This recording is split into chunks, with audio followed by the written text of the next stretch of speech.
Meus queridos irmãos aqui presentes e demais irmãos do Brasil que nos escutam e escutarão, os profetas e o salmista Davi, ele retratava as montanhas lá de Jerusalém e por onde ele passava, na sagrada montanha do Senhor. Era um termo em que ele sacralizava o monte pelo fato que haveria acontecido no monte. Para nós, seguidores de Jesus, nós visitamos uma gruta agora, que nós podíamos dizer a sagrada gruta do Senhor. Assim como a gente viu lá em Corintos, que na concepção de Paulo e Estevão foi o pontapé inicial, a pedra fundamental para a obra Paulo e Estevão, foi a cidade de Corinto. Aqui, a pedra fundamental na sucessão de Jesus entre nós é essa ilha e essa gruta, mais especificamente, que é o coração da ilha. Quando Jesus, lá no capítulo 21 do Evangelho de João, ele pergunta a Pedro se Pedro era capaz de amar como ele amava 3 vezes. Pedro pergunta para Jesus, observando que João estava atrás em silêncio, e pergunta: Senhor, qual é a dele? Ou em outras palavras, por que é que ele está agindo assim? Por que é que ele está calado? E Jesus diz: Pedro, o que te importa se eu o escolhi para ficar até que eu voltasse, ou até que eu venha?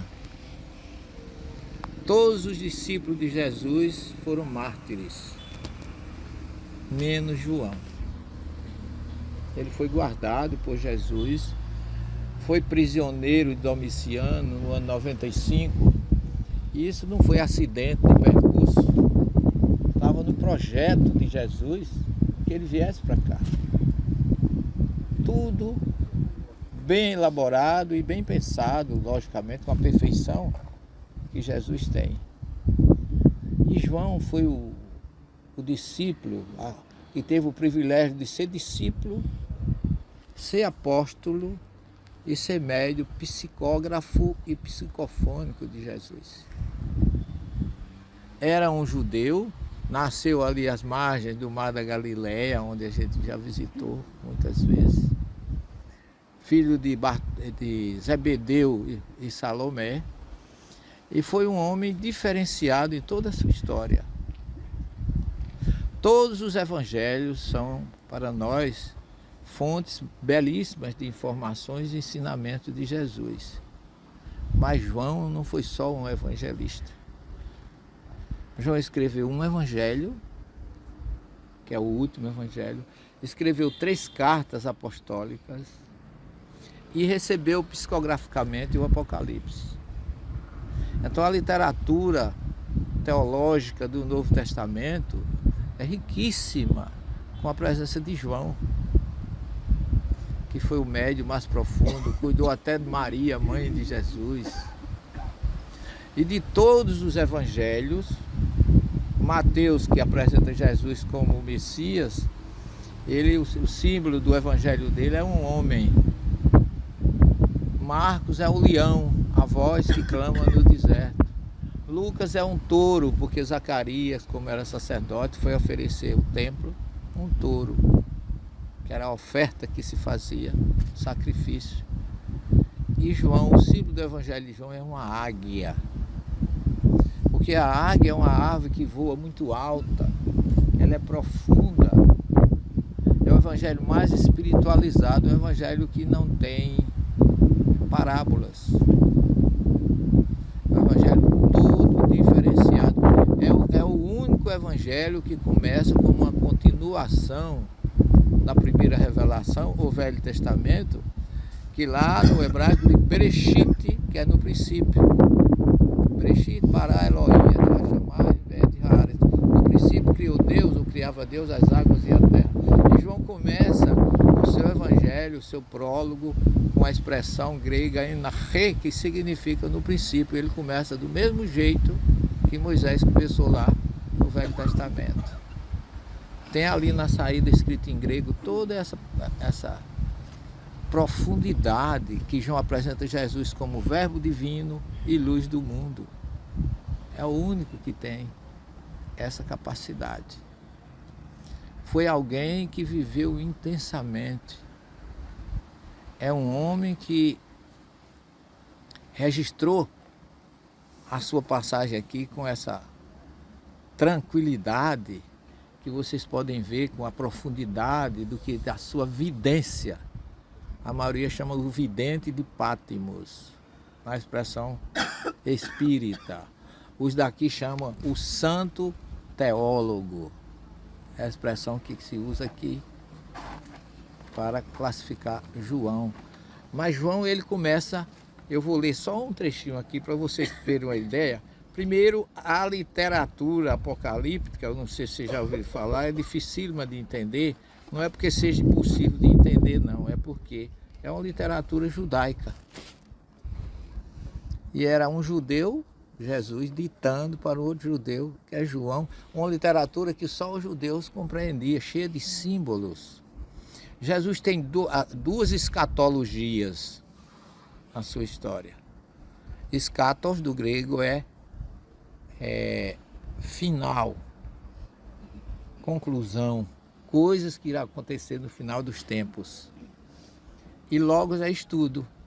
Então, escatologia são as coisas, as profecias, os fatos que iriam acontecer no final dos tempos. E Jesus tem uma escatologia no Evangelho de Mateus, que são 3 capítulos, 24, 25 e 26, onde ele narra, onde ele prepara as coisas que vão acontecer de uma forma direta. Ele diz, vai chegar o tempo, muitos virão em meu nome, aqui não restará terra sobre pedra. Ele fala da destruição de Jerusalém de uma forma que ninguém tem dúvida que ele está falando que no futuro isso ia acontecer. Mas na literatura apocalíptica não é uma literatura direta, é indireta. Ela também fala das coisas que vão acontecer no final. Só que a escatologia em Mateus é direta, mas no Apocalipse é indireta.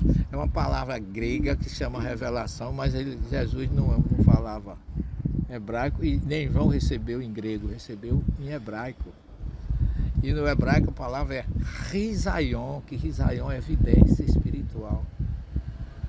Ele começa a dizer assim, veja bem, vosso irmão e companheiro na tribulação, na realeza e na perseverança em Jesus, encontrava-me na ilha de Pátimos por causa da palavra de Deus e do testemunho de Jesus.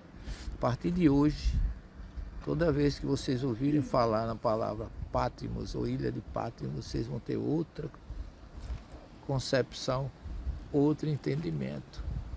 Lá no Ocidente parece uma coisa que inatingível, não? Você diz, hoje eu estive no lugar onde João deitou, ali ele refletia. Ele tinha um acompanhante, um amanuense chamado Prócoros, que João via, ouvia. Veja que coisa interessante. No dia do Senhor, fui movido pelo Espírito e ouvi atrás de mim uma voz forte como de trombeta, dizendo, escreve o que vês num livro e envia às 7 comunidades da Ásia Menor. Éfeso, Esmirna, Pérgamo, Tiatira, Sardes, Filadélfia e Laodiceia.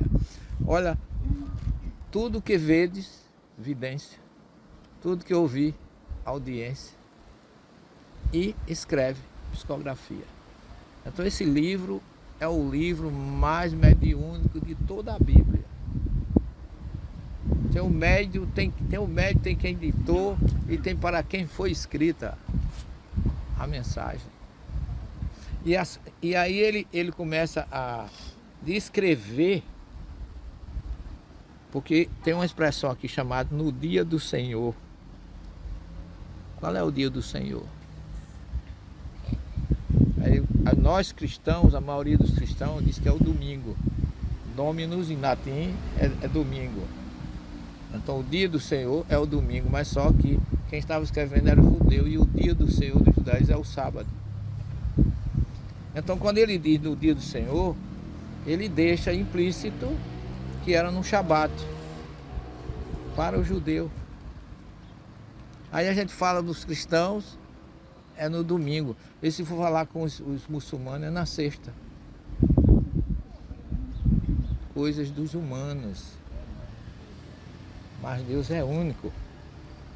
Então ele diz: voltei-me para ver a voz que me falava, e vi 7 candelabros de ouro, e no meio do candelabro alguém semelhante a um filho de homem, vestido com uma túnica longa e cingido à altura do peito com um cinto de ouro. É a figura maior que eu mostrei a vocês, que tem lá dentro da gruta. Ali está representado a visão. Quantas comunidades tinha? Acabei de citar 7, fundadas na Ásia Menor. Nenhuma aqui. É lá na atual Turquia. E essas 7 comunidades, a gente sabe que cada comunidade que foi fundada por Paulo, por João, ou com aqueles que trabalharam na obra de Jesus, cada uma tem um guia espiritual. Como o Brasil tem Ismael como guia espiritual.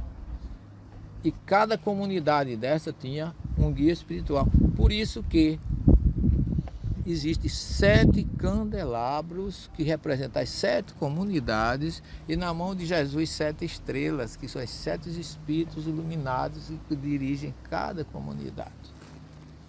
Então é um quadro que eu acho assim que tem uma santidade muito forte dele.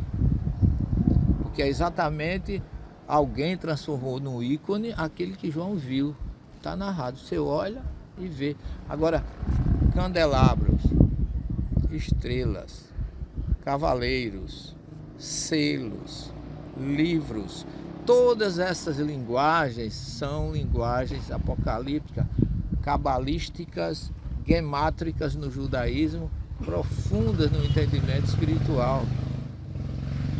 Esse livro, ele é um código para aqueles que, imagine vocês que estava, quando João escreveu isso, quando Jesus trouxe essa mensagem, Roma arrasava os seguidores dele. E por isso ele precisou trazer uma carta com símbolo, e a literatura que o judeu conhecia era a literatura apocalíptica, que é cheia de símbolo. Quando ele fala lá no capítulo 17, ele diz assim: a prostituta revestida de ouro e pedras preciosas emerge de 7 colinas. Quem é que foi fundado em cima de 7 colinas? Roma. Ele estava se referindo da ação dantesca, terrível que Roma causava sobre eles. E quando a gente vai ler Apocalipse, a gente só pensa que vai encontrar uma coisa trágica. Tudo isso vai passar, porque tem o capítulo 21 do Apocalipse é belíssimo, ninguém parece que não lê, mas a nossa guia falou dele. Capítulo 21 está escrito: depois de tudo isso, eu vi um novo céu e uma nova terra, porque Deus vai enxugar toda a lágrima. Vocês querem consolo maior do que esse?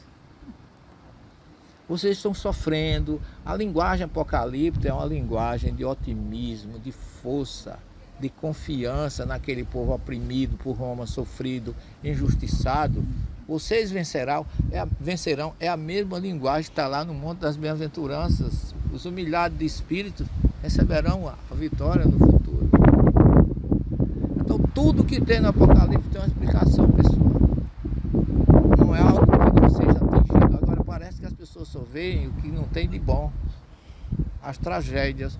Mas dizer que Deus vai enxugar toda a lágrima e que nós teremos um novo céu e uma nova terra é a maior, a melhor e a mais perfeita promessa de Jesus para nós. Diante disso se acaba qualquer dúvida, qualquer insegurança, qualquer fé.